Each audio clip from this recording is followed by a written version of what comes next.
Next, I would like to introduce you to our next speaker and another prominent personality and recognized leader in the medtech industry, Dr. Jitendra Sharma. Dr. Jitendra Sharma is a managing director and founder CEO of Andhra Pradesh MedTech Zone, which is Asia's first medical devices manufacturing park. He is founder, executive director of Kalam Institute of Health Technology that serves as medical technology policy institute to various departments and ministries of Government of India.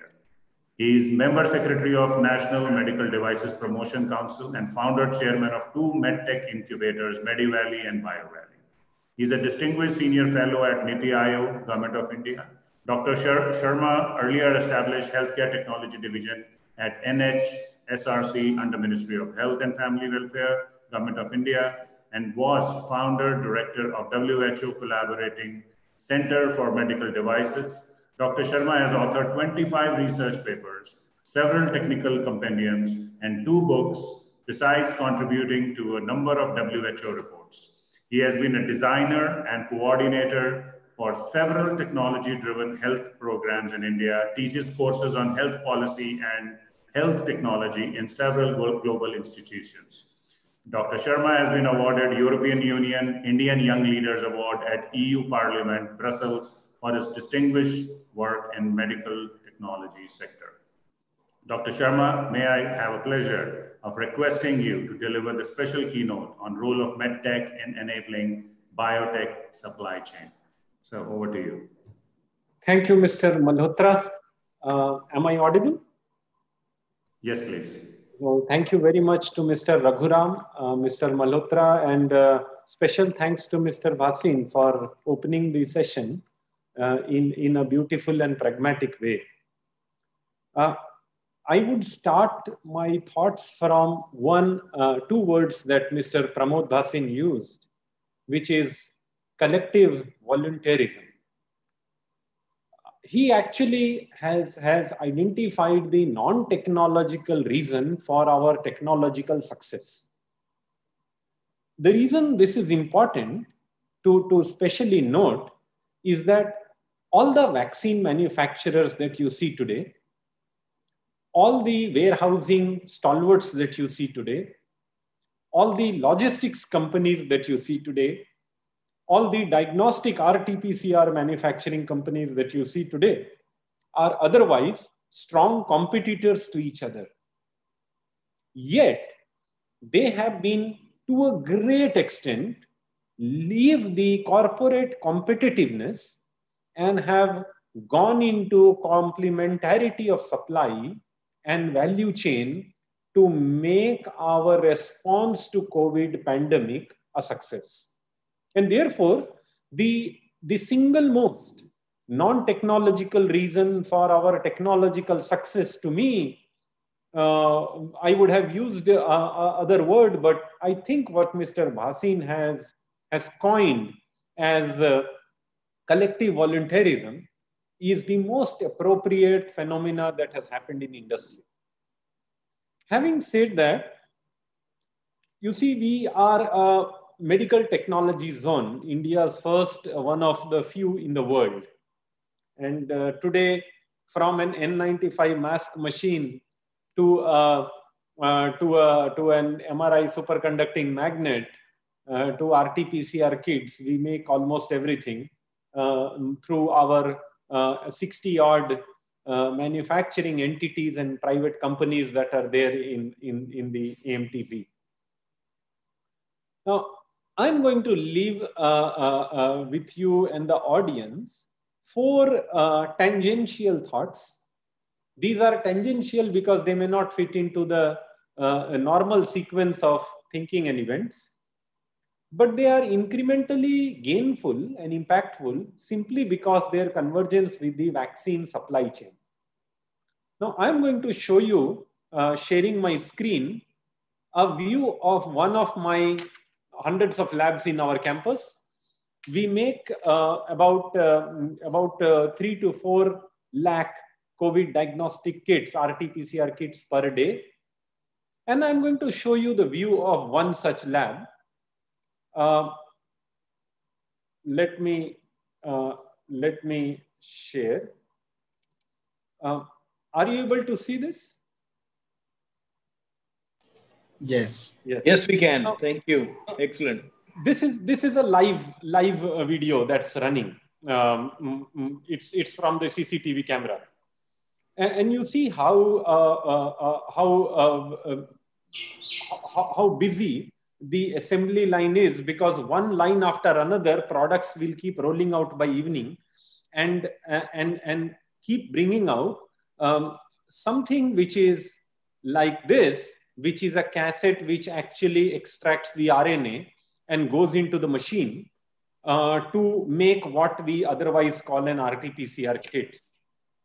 And this is a sensor assembly and packaging center, which supports the manufacturing of sensors that go into machine. And I'm telling all this because I want to really leverage the unique position of NASSCOM, which is right in the center of everything which is non-IT, yet like body plasma can use IT to integrate whatever we are doing. This is another line where we produce ventilators and molding systems for multiple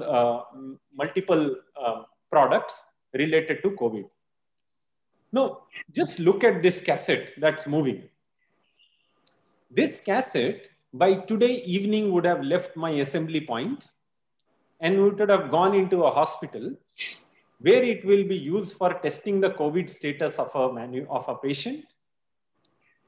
This COVID status would then be informed to the patient and will also be informed to ICMR.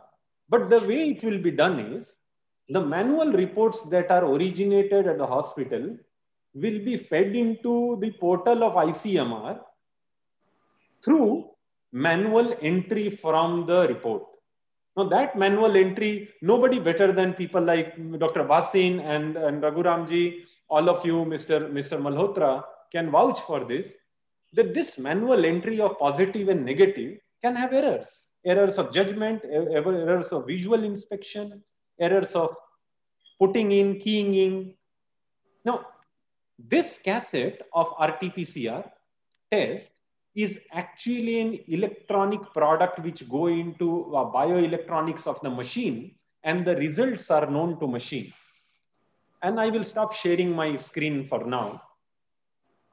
The reason why I showed you this site is that despite a cassette which will take the test, will talk to the machine regarding the test, today we are voluntarily feeding the manual entry that comes out, the result that comes out of this machine, which otherwise is automatic, by manual entry on database, and that database will be a guiding factor to vaccination. And my simple question to NASSCOM, because there is no better IT convergent leadership, non-corporate entity leadership than NASSCOM who can actually take up this challenge. Why cannot my RT-PCR test using the machine talk to the database that is going to be used for vaccination?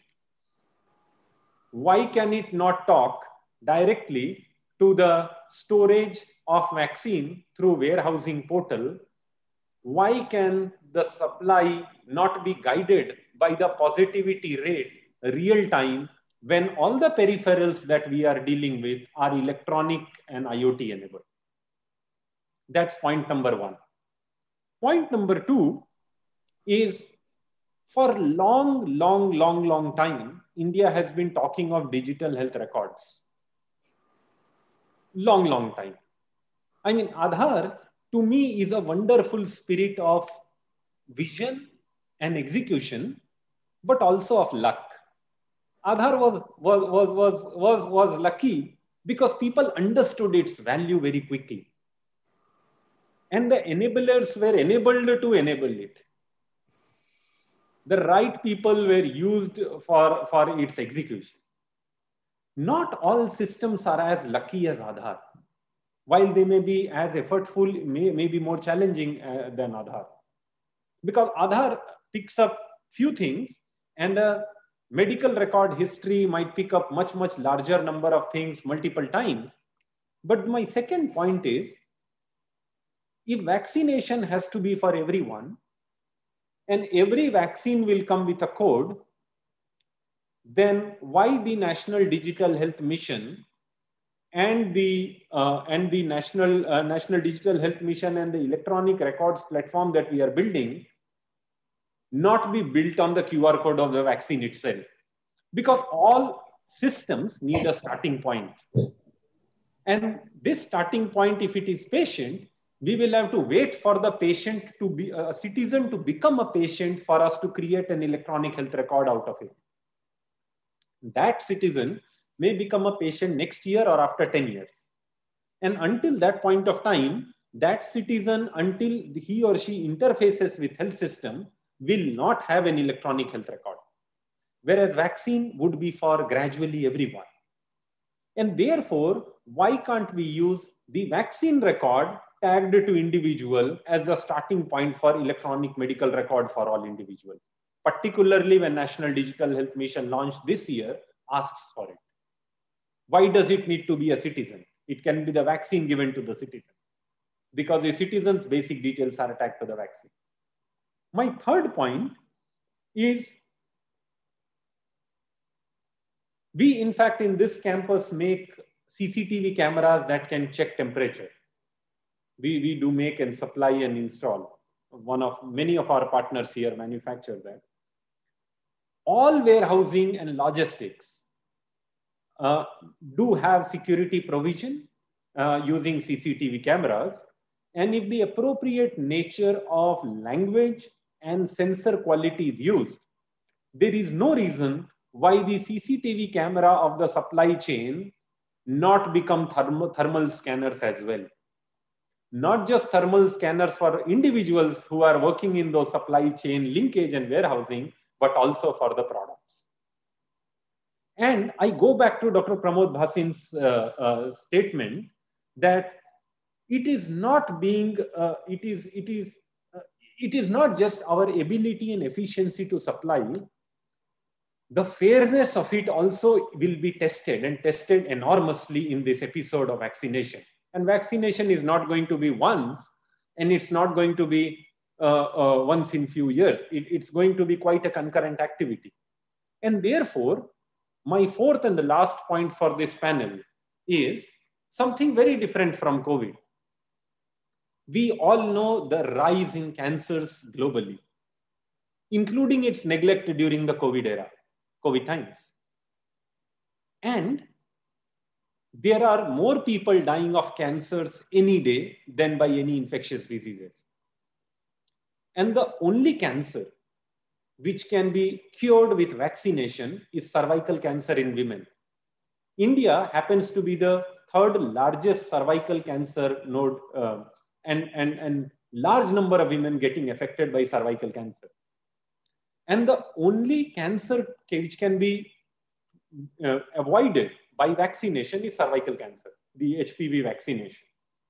So when we are reaching out to the entire citizenship for COVID vaccine, can we not have a program for also vaccinating women for HPV? Because HPV vaccination has not been on the immunization program in India and in many countries, which is leading to high cancers and high cost of cancer treatment in women in a future date. So to summarize what I'm been trying to share is, while vaccination is an activity of paramount importance, the extent to which we can exploit this activity by multiple dimensions and the extent to which we can make it incrementally impactful over many decades for multiple other reasons has not yet been explored.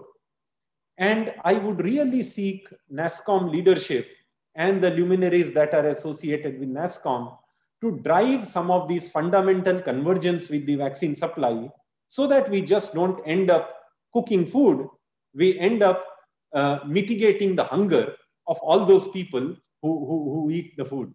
We can do much bigger with vaccination than the vaccination itself. With that, thank you for the opportunity, and I look forward to continue to support NASSCOM's initiatives and continue to work with all of you. Thank you, and Jai Hind. Amazing, amazing, Dr. Sharma. The facility that you have built, the views that you showed us, I'm sure here all the viewers here today would be happy that they came here and saw and heard you what you said.